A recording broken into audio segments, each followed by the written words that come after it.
하나님 말씀 민수기 13장 25절에서 33절 말씀 한 절씩 교독하겠습니다.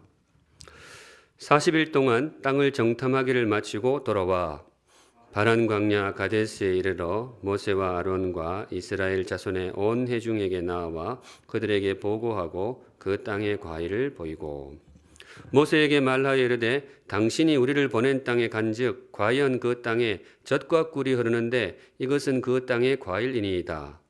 그러나 그 땅 거주민은 강하고 성읍은 견고하고 심히 클 뿐 아니라 거기서 아낙 자손을 보았으며 아말렉인은 남방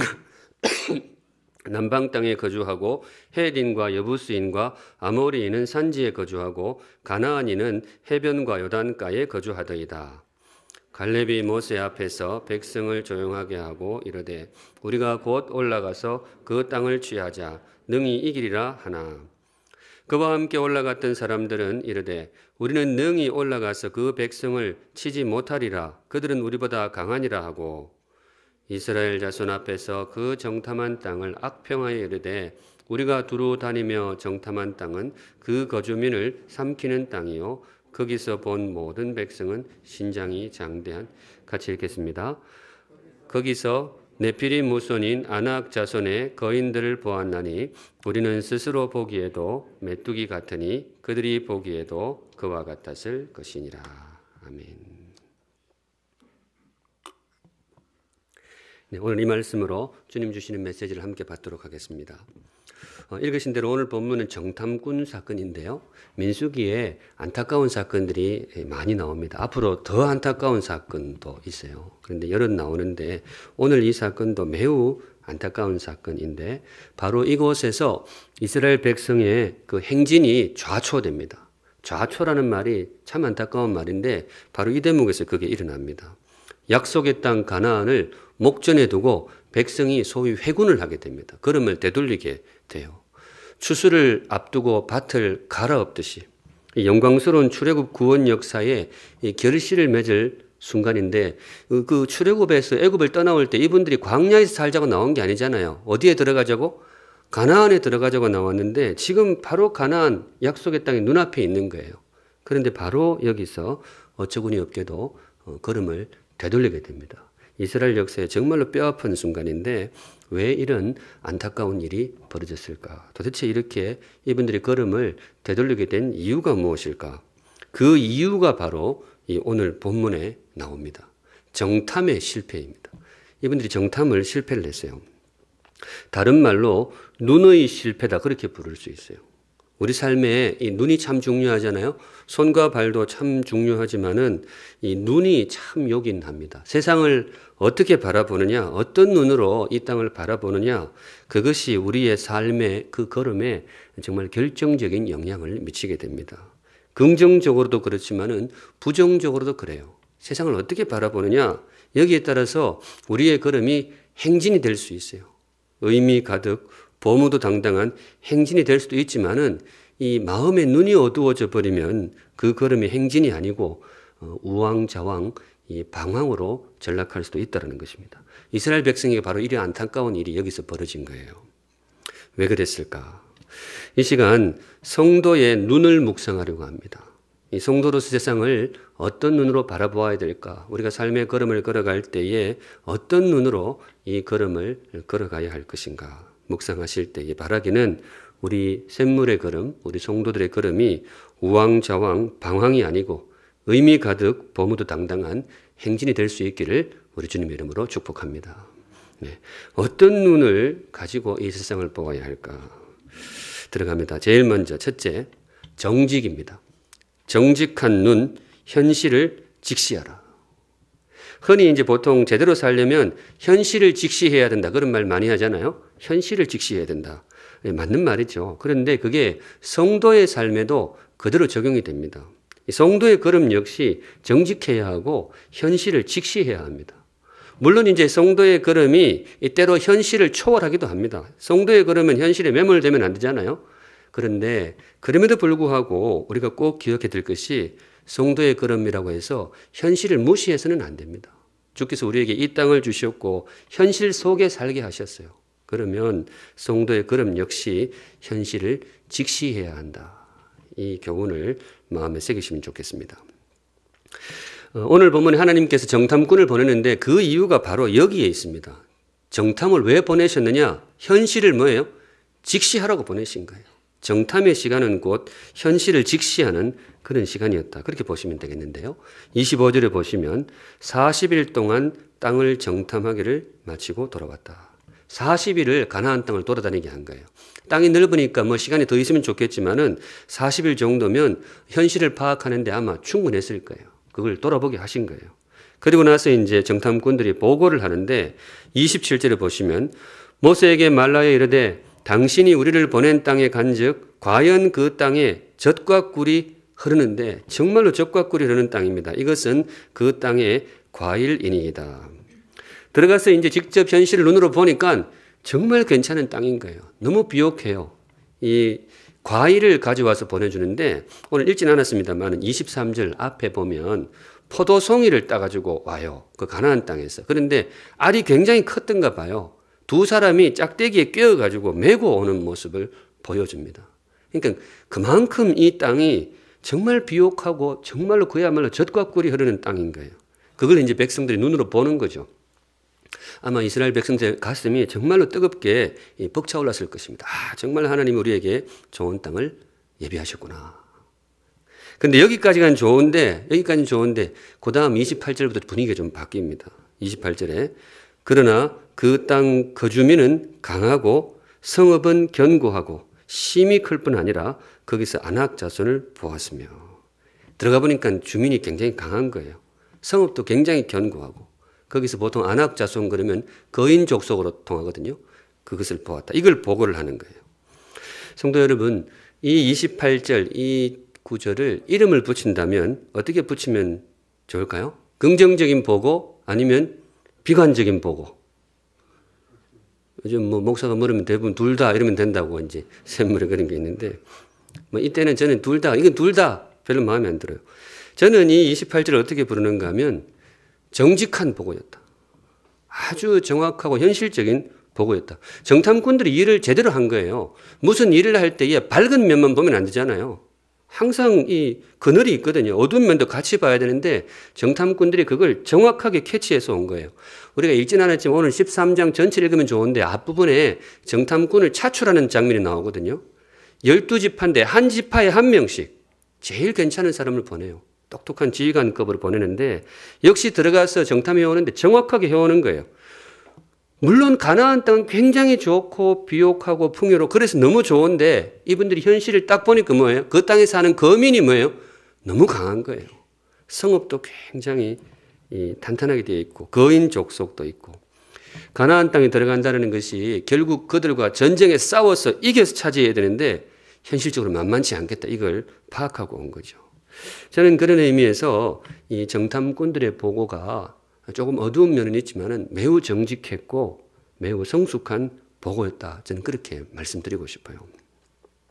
누가복음에 보면 예수님이 제자의 길을 소개하는 장면이 나옵니다. 이 장면이 생각이 나더라고요. 누가복음 14장 27절에 누구든지 자기 십자가를 지고 나를 따르지 않는 자도 능히 내 제자가 되지 못하리라. 주님의 길을 십자가의 길을 걸어가는 제자들의 길을 주님께서 가르치시는 거예요. 그런데 요 바로 다음 구절 28절에 묘한 말씀이 나옵니다. 같이 읽겠습니다. 자, 시작. 너희 중에 누가 망대를 세우고자 할진대 자기의 가진 것이 준공하기까지에 족할는지 먼저 앉아 그 비용을 계산하지 아니하겠느냐. 제자의 길을 가르치고 있는 대목에서 주님이 비용 이야기를 하시고요. 또 계산 이야기를 하세요. 주님이 그 이야기를 하세요.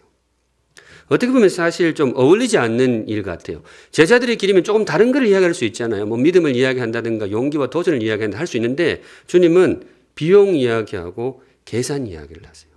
왜냐? 제자의 길에 그게 필요한 거예요.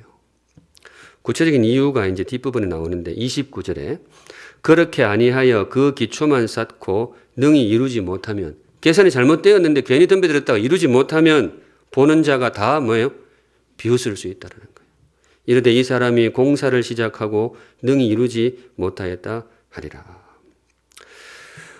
성도 여러분, 제자의 길에도 계산하는 현실적인 그 계산이 필요합니다. 혹시 조금 어색하게 들릴 수 있는데 우리 주님이 주신 말씀입니다. 이것도 꼭 마음에 기억해 두시기 바랍니다. 그래서 주시는 말씀이 뭐냐? 무슨 일을 하든지 성도로서 현실을 정확하게 뭐예요? 직시하라. 직시하라. 이 대목에 실패해서 낭패를 보는 경우가 왕왕 있습니다.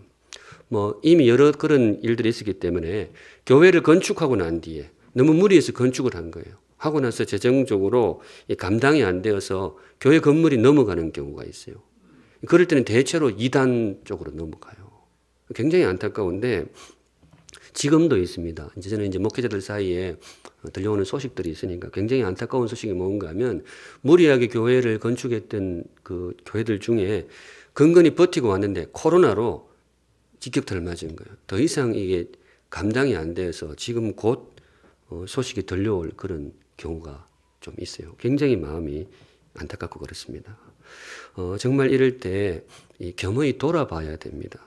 신앙의 이름으로 너무 현실을 무시하지 않았는지, 그거 결코 성숙한 게 아닙니다. 교회도 그렇고 성도도 그렇고 현실 속에 살게 하셨어요. 그래서 현실을 정확하게 직시해야 한다. 그게 성숙한 신앙의 한 항목에 들어가 있습니다. 우리 샘물의 걸음이 그런 걸음이 되기를 바랍니다. 이 대목에 있어서는 아마 장로님들께서 많이 신경을 쓰시고 지혜를 모아 주셔야 될 것입니다. 현실을 직시하라. 한 걸음 더 나아갑니다. 우리 성도의 걸음이 의미 가득 보무도 당당한 행진이 되기 위해서 성도에게 필요한 눈이 무엇이 있을까? 두 번째는 믿음입니다. 믿음의 눈, 하나님을 직시하라. 믿음 이야기 나와야 되겠죠? 합니다. 성도는 현실을 무시하면 안 된다라고 앞서 말했습니다. 현실을 직시해야 된다. 현실을 절대로 무시하면 안 된다. 그런데 그렇다고 해서 우리가 또 기억해야 될 것이 성도의 걸음은 현실에 너무 매몰되어서도 안 돼요. 오로지 현실만 봐서도 안 됩니다. 현실을 직시하라. 맞습니다. 성도도 현실을 직시해야 됩니다. 그런데 우리가 기억할 게 뭔가 하면 성도가 직시할 현실은 단지 눈에 보이는 계산기 현실만이 아닙니다. 그것만 현실이 아니에요. 우리에게는 사실은 더 큰 현실이 있으니 믿음으로 받으실 분은 받으시기 바랍니다. 사랑하는 샘물 성도 여러분, 하나님이 살아계십니다. 아멘. 정말 하나님 살아계세요. 우리 좀 전에 우리 이동욱 성도님 간증을 통해서도 확인했지만은 하나님 살아계십니다. 눈에 보이시지 않지만 그분이 분명히 살아계시고 그분이 우리와 함께 하십니다. 그래서 주시는 말씀, 이 말씀 꼭 기억하세요. 하나님을 직시하라. 성도가 직시해야 될 현실 중에 이게 가장 큰 현실은 어쩌면 이거라고 할 수 있어요. 현실보다 더 큰 현실, 하나님을 직시하라. 정탐꾼들이 이걸 놓쳤습니다. 정탐꾼들이 눈에 보이는 이 포도송이 현실은 너무나 잘 보고 성읍 현실은 너무나 잘 봤는데 하나님을 놓치고 말았습니다. 30절에 보면 갈렙이 모세 앞에서 백성을 조용하게 하고 이르되 우리가 곧 올라가서 그 땅을 취하자 능히 이기리라 하나. 갈렙이 보고를 하는데요. 성도 여러분, 이 보고는 무슨 보고라고 할 수 있을까요? 현실적인 보고? 그것보다 믿음의 보고. 참 귀하죠. 우리 그래서 이 갈렙 그러면 존경하는 마음이 올라오잖아요. 정말 귀한 믿음의 사람인데 그런데 안타깝게도 이 갈렙의 보고가 소수 의견이었어요. 대다수는 다른 이야기를 했습니다. 31절. 여러분 앞으로 성경 읽을 때에 민수기 13장 31절부터 33절까지는 소리 내어서 읽지 마세요. 그냥 저 혼자 읽을게요. 괜히 읽으면 안 좋아요. 그와 함께 올라갔던 사람들은 이르되 우리는 능히 올라가서 그 백성을 치지 못하리라. 그들은 우리보다 강하니라. 올라가지 말자는 거예요. 우리가 상대할 수 있는 그런 상대가 아니다. 32절에 조금 더 어두운 이야기가 나오는데요. 이스라엘 자손 앞에서 그 정탐한 땅을 뭐예요? 악평하여 이르되 우리가 두루다니며 정탐한 땅은 풍요로운 땅이 아니고 그 거주민을 삼키는 땅이었다. 거주민, 거기 사는 사람을 아주 삼키는 그런 땅이다. 거기서 본 모든 백성은 신장이 장대한 자들이었다. 이게 무슨 말인가 하면 거기 들어가면 우리가 감당이 안 된다는 거예요. 거기 사는 거주민을 삼키는 그런 땅이다. 왜냐하면 거기 사는 이 족속들이 너무 거대하고 강하다는 거예요. 우리가 감당할 수 있는 그런 것이 아니다. 그러니 돌아가자 이렇게 나오는 거예요. 급기야 33절에 정말로 서글픈 단어가 하나 나오는데 거기서 네피림 후손인 아낙 자손의 거인들을 보았나니 우리는 스스로 보기에도 뭐예요? 메뚜기 같았다. 언젠가 로마서 설교하면서 지금 이제 민수기 조금 더 하고 나면 로마서로 돌아갈 텐데 로마서 설교하면서 성도의 자아상을 묵상한 적이 있습니다. 성도의 자아상. 자아상이 무너지면 우리의 걸음도 무너질 수밖에 없다 했는데 그 서글픈 자아상 바로 이 대목이에요. 메뚜기 자아상. 우리는 메뚜기와 같더라. 백성의 마음이 여기서 완전히 쪼그라드는 거예요. 우리는 도저히 할 수 있는 일이 아니다. 이 자아상이 들어오니까 결국 무너져 버려요. 그래서 여기서 이스라엘 백성이 발길을 돌리게 됩니다. 이런 마음에는 하나님의 역사가 들어올 수가 없는 거예요. 바라기는 이 부끄러운 모습이 우리의 모습이 아니기를 간절히 소망합니다. 다수의 이 정탐꾼이 놓쳤던 진실이 뭐냐? 저는 말의 무게를 굉장히 중시해요. 설교 준비하면서 항상 그런 걸 고민하는데 이번 주 성도들이 한 문장 가슴에 담고 살아갈 수 있는 그 문장을 선물해야 되겠다. 오늘은 이거 선물하고 싶어요. 하나님을 직시하라. 하나님을 직시하라. 사랑하는 샘물 성도 여러분, 현실을 직시하는 것도 너무나 지혜롭고 소중합니다. 그런데 우리 신앙의 길을 걸어가며 있어서 절대로 놓쳐서는 안 되는 정말로 중요한 현실이 있는데 하나님을 직시하라. 하나님을 직시하라.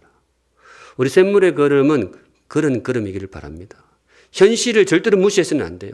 우리가 현실 속에 살고 이 먼지 나는 지구별에 주께서 살게 하실 때는 현실에 기반해서 살라는 거예요.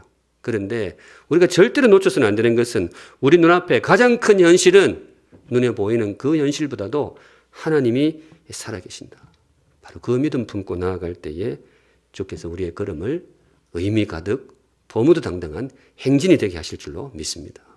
우리 샘물의 걸음은 그런 걸음이면 좋겠습니다. 그런데 여기서 주의할 것이 하나가 있는데요. 균형이 참 중요하다고 생각해요. 현실을 직시하는 것하고 하나님을 직시하는 것 균형이 참 중요한데 이 대목에 참 주의할 것이 믿음과 욕심을 혼동해서는 안 돼요. 이 부분에 정말로 분별이 잘 들어가야 됩니다. 이게 내 믿음인지 아니 하나님께서 나에게 주신 믿음인지 아니면 내 속에서 올라온 그냥 욕심인지 이걸 혼동하게 되면 정말 성도의 걸음이 우왕좌왕 방황할 수밖에 없어요. 가끔 이걸 혼동해서 낭패를 보는 경우가 있거든요. 신앙이 깊으신 분들 중에서 특별히 신앙심이 깊고 늘 기도하시는 목사님들 중에서도 저도 너무나 조심스럽지만 이 대목에서 오판하는 경우가 있어요. 예를 들어 어떤 일을 추진할 때 어떻게 하시는가 하면 꿈에서 봤다고. 꿈에 주님이 보여주셨다. 그리고 기도하는데 주님께서 나에게 그런 마음을 주셨다. 사실 굉장히 거룩하고 좋은 말로 들려요. 그런데 주의가 필요합니다. 저도 앞으로 그렇게 할 거기 때문에 제가 지금 이야기를 드리는데요. 그게 정말로 주님이 우리 공동체에 주신 꿈이라면 그걸 나에게만 주시지 않아요. 누구에게 주실까요? 공동체 구석구석에서 그런 이야기가 나오게 돼 있어요. 나에게 그런 꿈을 주셨다. 목사가 어떤 생각을 하는데 그게 강하게 왔다. 그렇다고 해서 그 일을 하는 것은 지혜롭지 않아요. 점검을 해야 됩니다. 정말로 주님이 우리 공동체에 바라시는 뜻이 이건지 점검이 필요해요. 가나안 땅은 그런 땅이 아니었습니다. 가나안은 어젯밤에 갈렙이 꿈꾼 그런 땅이 아니에요. 하나님이 수백 년 동안 주께서 친히 선포하시고 당신의 백성에게 누누이 마음에 새겨주셨던 사실은 말씀의 땅이었습니다. 내 속에 올라온 어떤 그런 개인적인 꿈의 땅이 아니고 주께서 누누이 아브라함 때부터 심어주시고 이삭과 야곱 자손 대대로 그 마음에 심어주시고 선포하셨던 약속의 땅이고 보다 정확히는 말씀의 땅이었어요. 지금 그 말씀의 땅을 향해서 나아가고 있는 거예요. 저는 그렇게 믿습니다. 하나님이 어떤 길에 함께 하시느냐 단지 내 꿈에 함께 하는 게 아니에요. 내가 으쌰으쌰 의욕을 낸다고 함께 하시는 게 아니에요. 주님이 주신 약속, 주님이 주신 말씀 그 길을 걸어갈 때에 주께서 함께 주실 것입니다. 바라기는 우리 샘물의 걸음은 말씀과 함께 걸어가는 걸음이기를 우리 주님의 이름으로 축복합니다. 네, 믿음의 눈은 그런 거예요. 믿음하고 내 개인적인 욕심하고 혼동하시면 안 돼요. 그래서 우리의 걸음에 대해서는 항상 말씀으로 점검할 필요가 있습니다. 여호수아 1장 8절에 주께서 친히 이 말씀을 주셨는데요. 이건 같이 한번 읽도록 하겠습니다. 여호수아 1장 8절 시작. 이 율법책을 내 입에서 떠나지 말게 하며 주야로 그것을 묵상하여 그 안에 기록된 대로 다 지켜 행하라. 그리하면 내 길이 평탄하게 될 것이며 내가 형통하리라. 율법책, 우리에게 주신 말씀을 열심히 연구해서 주님의 뜻이 어디에 있는지 그렇게 나아갈 때 주께서 함께 해주실 것입니다. 말씀을 맡은 사역자로서 지금까지도 뭐 부족하지만 그렇게 했지만 앞으로도 정말 말씀 주님 앞에서 말씀을 연구하고 묵상하는 것을 나누고 할 때에 우리 샘물의 걸음을 인도하시는 분이 바로 말씀의 주님이 되기를 간절히 소망합니다.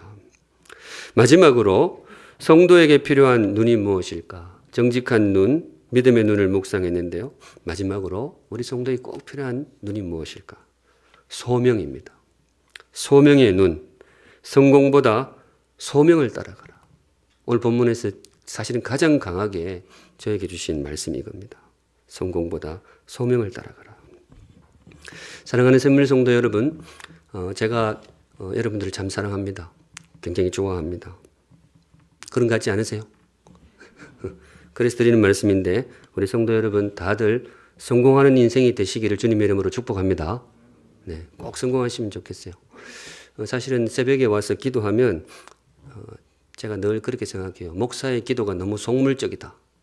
그렇게 기도하면 우리 성도들 사업 잘 되게 해주시고 우리 성도들 아픈 분들 다들 건강 회복하게 해주시고 뭐 참 귀하죠. 우리 애들 다들 뭐예요?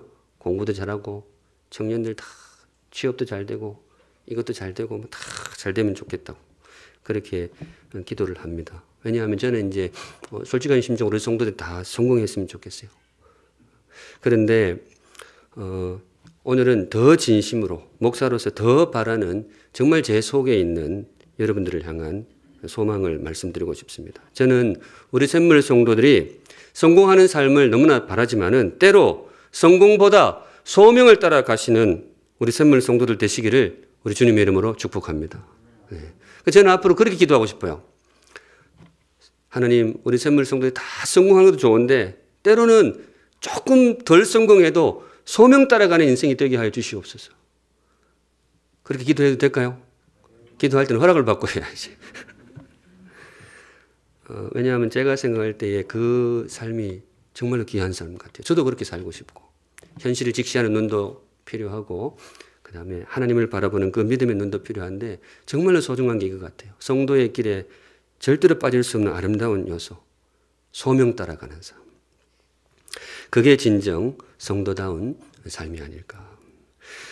오늘 이스라엘 백성의 걸음에 결여된 것이 있다면 바로 이겁니다. 이 사람들에게 결여된 것이 믿음도 부족했지만 정말로 이 사람들의 속에 이 결핍되어 있던 게 뭐냐? 소명의식이 없어요.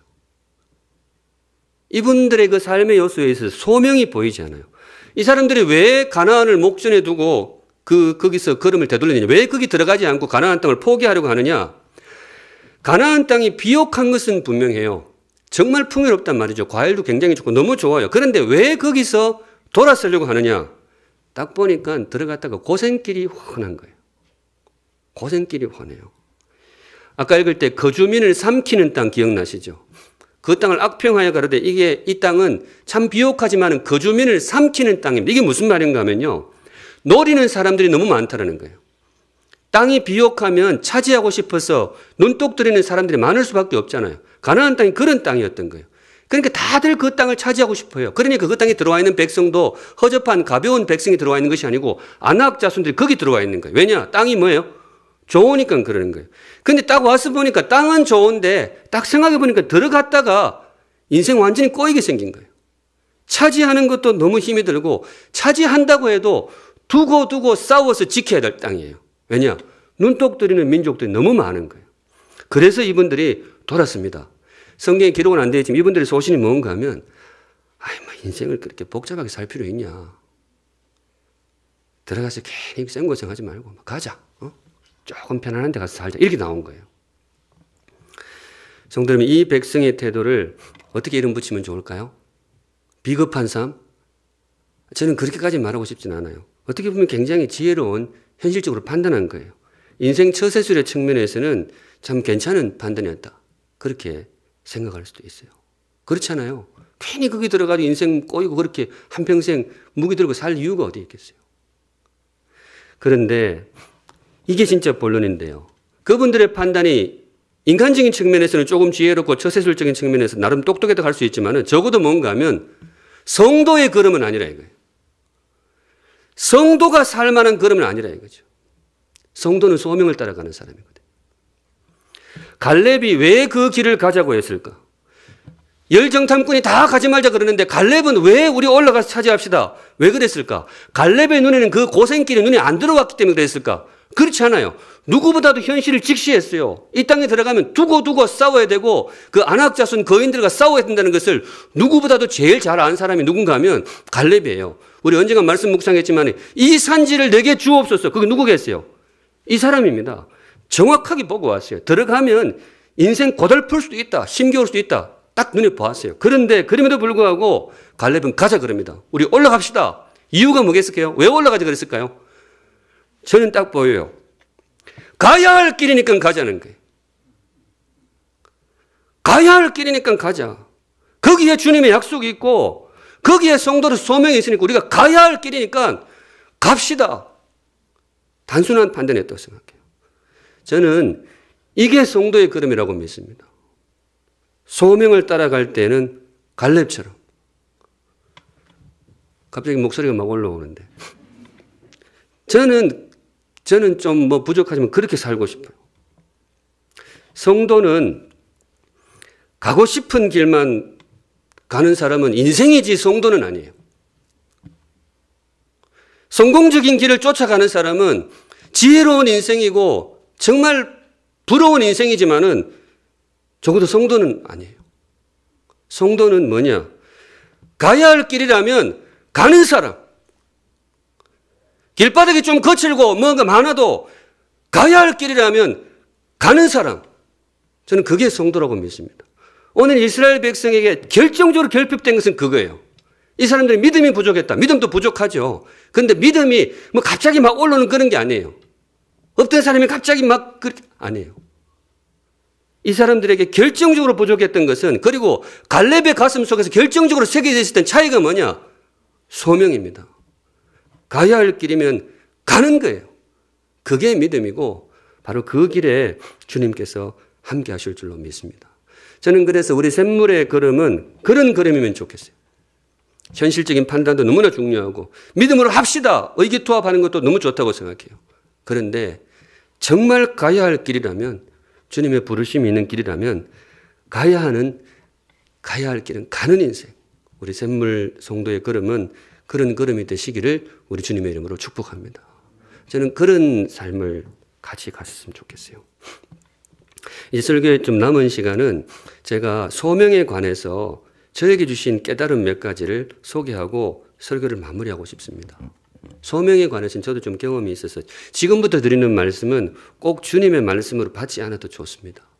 어떤 면에서는 여러분과 함께하고 있는 샘물의 목사가 어떤 생각을 품고 살고 있는지를 소개하는 대목으로 봐도 좋은데 저에게 주신 깨달음이 그래요. 근데 그렇다고 또 너무 가볍게 받지는 않으셨으면 좋겠어요. 저도 말씀 앞에서 이렇게 애를 쓰면서 주님 주신 깨달음이라고 생각하기 때문에 이 시간 빌어서 여러분들에게 나누고 싶습니다.